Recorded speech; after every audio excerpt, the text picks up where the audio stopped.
Well, next, the change in the law that could have worrying implications for parents who teach their children at home. More than a third of the country's MPs are tonight calling on the government to rethink plans to force people who choose to opt out of the education system to join a national register. Well, parents fear that could mean the right to homeschool their children will be taken away. Andrea Johnson has this report.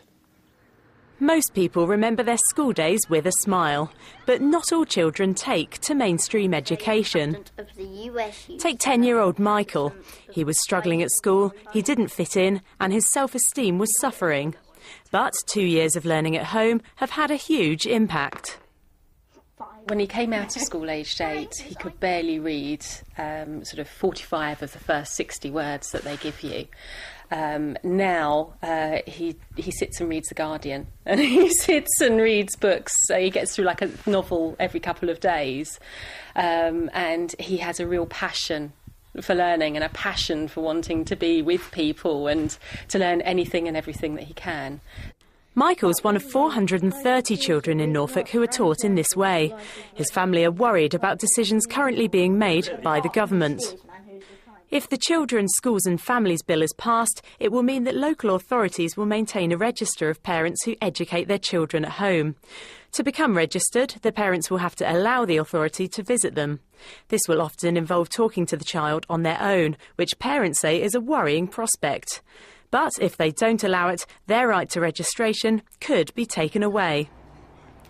But ministers say the new bill will help them support the needs of people who teach their children at home. Home education has been a part of the education system in this country for a long time. The government is very respectful of the home education movement.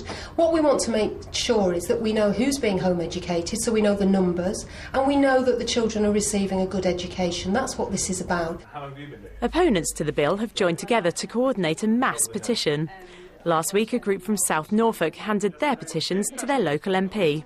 All home educators are very different, and everybody does their education with their child different because all children are different. It is based upon them allowing home local authorities officials access to their home, and that again erodes away the rights to privacy and to family life.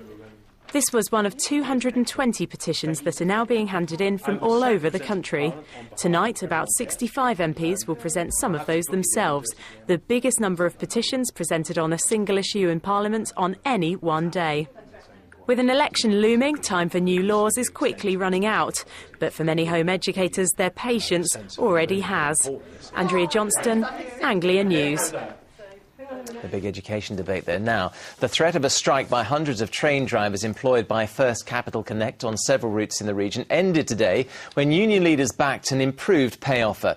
Around 550 drivers had been voting on whether to launch industrial action, which would have crippled services between London, Bedford, Peterborough, Cambridge and Kings Lynn. First Capital Connect services have been hit by staff shortages in recent weeks after drivers decided not to work overtime.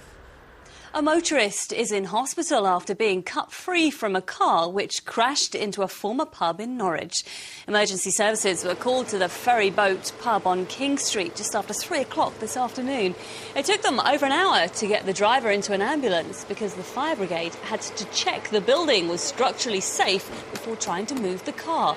Police believe a medical complaint caused the motorist to collapse at the wheel. Right, stay with us here on ITV Anglia. Up next, all the news from your part of the region. Amanda will be here with the weather and we'll be... Now more news from your part of the region, and the family of a little girl from Hevingham in Norfolk say the life-saving surgery she desperately needed has only been partially successful. ITV Anglia viewers were so touched by the story of 2-year-old Ella Grace Honeyman.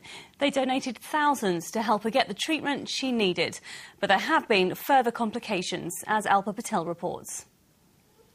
They are a family who won't stop fighting for their little girl. The Honeymans have experienced one heartache after another. Since Ella Grace was diagnosed with vein of Galen malformation soon after she was born, they have been determined to keep her alive. It's a rare condition when the blood from the main artery of Ella Grace's brain leaks into her veins, starving it of vital blood supply and oxygen. She has had 3 high-risk operations to relieve the condition, but almost 2 months ago it flared up again. This time the family didn't have the money to pay for more surgery in New York. So they made a desperate appeal on Anglia News. As a result, generous viewers donated thousands, helping to raise almost £30,000. Yesterday, Ella Grace had surgery, and although it dealt with the initial problem, it's unfortunately revealed further complications. The veins that drain the blood away from Ella Grace's brain, several have been blocked off with blood clots, which is a more serious problem than the already serious problem we had. There is an option of putting a stent in an adult in that situation, but it's very, very dangerous in a young child. The surgeon treating Ella Grace is now trying to clear his schedule so he can operate again to improve the drainage in Ella Grace's brain. But there's no guarantee it will work, or that this 2-year-old can withstand another major operation on her little body. The news has absolutely devastated her family. I just thought that we were going to lose her, and I was hysterical. I didn't know what to do with myself. I was crying, I was hyperventilating. We were all just clinging to each other, and I had to face the prospect that I might not get to hold her anymore. The family will find out later today how soon Ella Grace can have surgery. They say they have been comforted by the fact that she is in the best hands. But for now, every moment counts with their courageous little girl. Alpa Patel, Anglia News. Music time. And of course, as soon as we know, we'll let you know how she's getting on. We will indeed. Now, moving on, cocaine with a street value of £1.7 million has been seized at the port of Harwich in Essex. The 25-kilogram package was concealed in a single box inside a lorry that arrived from the Hook of Holland on Sunday evening. The suspect package was concealed among a number of legitimate consignments destined for various parts of the country. A 35-year-old Dutch national has been arrested and released on bail until January. Parents of children in Suffolk are organising a campaign to try to save their local school from closure. Stoke by Nayland School could be closed under council plans to abolish middle schools. Suffolk County Council says children will be transferred to a school in Sudbury. Some parents believe councillors should consider other options.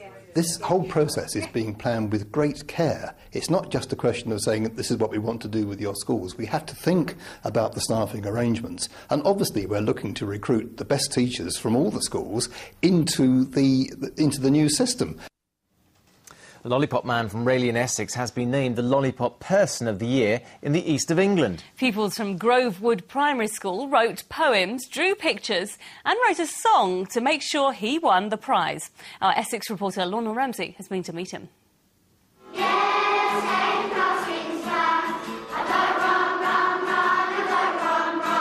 And vote they did. Ron Hilton received more votes than any other Lollipop person in the country. Pupils and staff at Grove Primary School in Rayleigh wrote this song to support his entry. And thanks to all their hard work, he's now been crowned Lollipop Person of the Year in the East of England. You could knock me over with a walking stick. You could, honestly. I just can't believe it. And the school itself is terrific. They're great staff, parents, grandparents, but most of all, the people. They're lovely. Beautiful. There are 550 children at this school, and there's not many that Ron doesn't know. He's worked here for 10 years, and at the age of 76, he has no plans to give up yet. Ron certainly has plenty of fans here at Grovewood Primary School. He received 1,500 votes, and there's even a Facebook page devoted to him. So what makes him so special?